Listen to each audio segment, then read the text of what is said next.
যখন কোনো বিপদ আপদ আসে, মুসিবত আসে, পেরেশানি আসে, তখন এরা এক বাক্যে বলে ইন্না লিল্লাহি ওয়া ইন্না ইলাইহি রাজিউন। আমরা আল্লাহর জন্য তারই কাছে ফিরে যাব।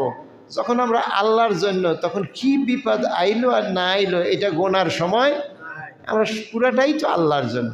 আল্লাহ যখন যে অবস্থায় রাখে সেই অবস্থায় আলহামদুলিল্লাহ। দেখছেন? তাহলে আমাদের জন্য এই দুইটা দিক নির্দেশনা, একটা হলো মক্কায় নাজিল হওয়া নির্দেশনা, আর একটা হলো মদিনায় নাজিল হওয়া নির্দেশনা। এই দুইটা নির্দেশনা আমাদের বর্তমান সময়ে ফলো করতে হবে। সম্মানিত হাজিরিন, আমরা একটা জাতি, প্রথম আমাদের পরিচয় হলো আমরা মুসলমান জাতি। কি জাতি? আর আমাদের অবস্থান এবং ভূমি হিসাবে আমরা হলো বাংলাদেশি জাতি। আমরা বৃহত্তর অর্থে আমরা হলাম মুসলমান জাতি, আর ভূখণ্ড হিসাবে, আয়তন হিসাবে, পৃথিবীর অবস্থান হিসাবে আমরা হলাম বাংলাদেশি জাতি।